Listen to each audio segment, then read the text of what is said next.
Welcome to Ifa Stories, where ancient wisdom meets modern storytelling. Step into the sacred tradition of Ifa, rooted in Yoruba land and shaped through centuries of interaction with neighboring West African cultures and preserved in the Lukumi tradition of the diaspora.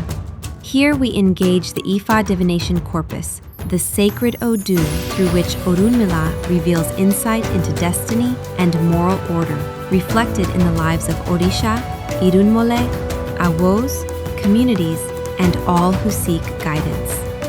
These are not distant myths, but living teachings, bridges between past and present, illuminating responsibility, consequence, and the human path.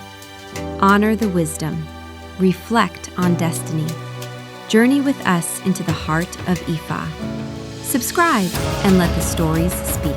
Learn more at ifastories.com. Introductory note. This retelling draws on a traditional account preserved in Caminos de Ifa, edited by Ernesto Valdez Jain under Proyecto Òrúnmìlà, a collaborative Cuban project dedicated to collecting, comparing, preserving, and publishing Òrìṣà Ifa source materials. The narration, adaptation, and commentary presented here are original to Ifa Stories. Why Òrúnmìlà does not descend upon anyone's head. Rezo. Oyekun ji eleri ni bono otidas. Pinu ni Olófin. Kuri latiwo bobo. Òrìṣà leri bobo. Kekowa leri. Eleri ni omo Òrúnmìlà. Osi leri ni omo. Nina Olódùmarè. Modu quesun le alordo ire. Translation. Oyekun di bears witness. Before Olófin, in the matter concerning all the Òrìṣà and the head, witness is established. Witness to the child of Òrúnmìlà, witness to the child of Olódùmarè. May it settle in blessing. Pataki. Before this law was remembered on earth, disorder had already entered the human world through sacred force. What began as divine empowerment did not remain in balance. From that change came rivalry, war, and a boundary that Òrúnmìlà would not cross. After conceiving the earth, Olófin gave power and ashe to all the Òrìṣà. He gave them the power that, through their ashe, they could make their presence felt on earth and influence human beings. At first, that sacred condition did not appear as a danger. Those touched by that force spoke beyond their ordinary knowing because they were under divine influence. But what entered the world as power did not remain joined to humility. And from that moment, the story turned toward disorder. With time, the human beings who received that force began to see themselves as greater than others. They no longer carried what had been given to them with restraint. They began to exalt themselves. From there, war broke out upon the earth. It took armed form, and it also took the form of conflict rooted in knowledge, whether open or hidden. Division spread among the inhabitants, and destruction drew near. What had first appeared as sacred influence had now become a danger to the whole community. When the condition became severe, Olófin did not leave it unanswered. He sent Elegba to inspect the earth and to report on the state of its inhabitants. Elegba went among them and questioned one of those who claimed to be wise. He asked what had caused the war. The man answered that he was a child of Òrìṣà, that his father had granted him privilege above others, and that Òrìṣà came upon his head and supplied him with knowledge. That was why, he said, he was the wisest among them. Elegba continued his search and found nearly the same answer everywhere. He then returned to Olófin and reported all that he had seen and heard. After that report, Olófin sent Obatala first, and then the other Òrìṣà, so that they might speak to their children and correct their conduct. But all of them failed. Only then did Olófin call Òrúnmìlà and place the matter before him.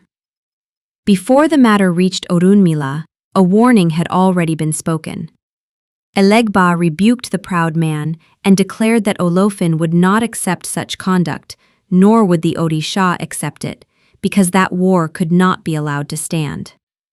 But the warning was rejected. The man answered that he was king, and that he would not allow anyone to remove him from that place. Later, when Òrúnmìlà was called, another restriction was established, and this one would remain. Òrúnmìlà declared that until the disorder on earth could be amended, he would not descend upon anyone's head. The danger did not remain in words alone.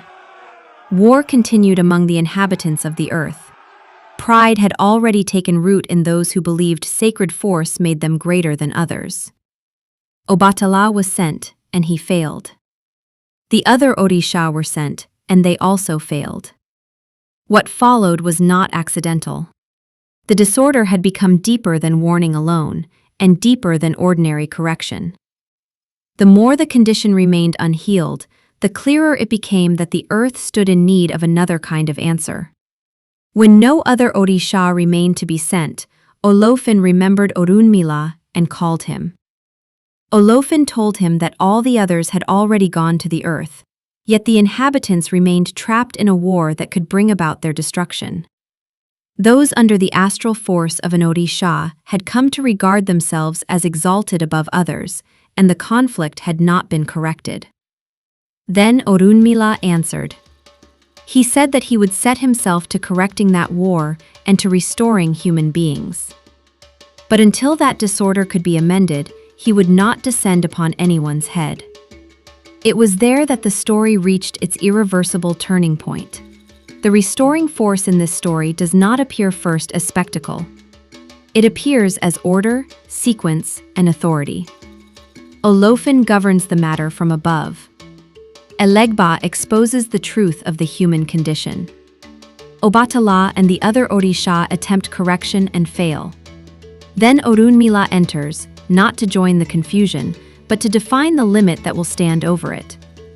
And from that intervention, the story moves out of conflict and into sacred law. Translation/spiritual interpretation. As the prayer at the beginning suggests, the matter of the head is sacred. It stands under divine authority, divine witness, and divine judgment. And that is the same truth the story now reveals in full. Under Oyekun, the matter of the head is brought before all the Òrìṣà and before Olófin.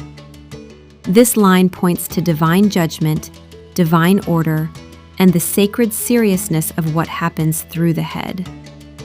The head of the Òrìṣà is not treated as an ordinary matter. Òrúnmìlà appears here as sacred witness, as the Awo who sees and testifies concerning what has been done.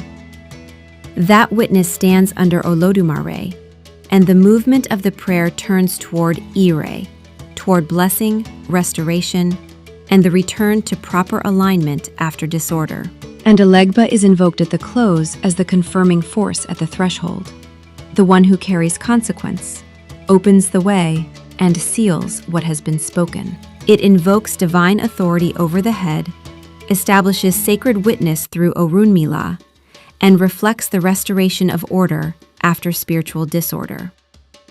And because of that, the rezo belongs directly to the story. The whole narrative turns on what enters through the head, who has authority over it, and what happens when sacred force is corrupted by pride. What began as divine influence became a cause of war. What was meant to guide became a force of destruction. So the prayer and the story speak with one voice. The head is sacred, disorder cannot be allowed to rule it, and higher judgment must restore balance. The story does not end by showing a public celebration or a visible peace among the inhabitants of the earth. It ends by establishing what must now be remembered. Òrúnmìlà declared that he would not descend upon anyone's head while that disorder remained unamended. That declaration became the lasting meaning left behind by the story. And so the account is preserved as the reason Òrúnmìlà does not pass by anyone's head. The divinatory logic preserved in the story is clear. Elegba declared that such war could not continue. The corrective missions of Obatala and the other Òrìṣà failed. Òrúnmìlà declared that until the disorder was amended, he would not descend upon anyone's head.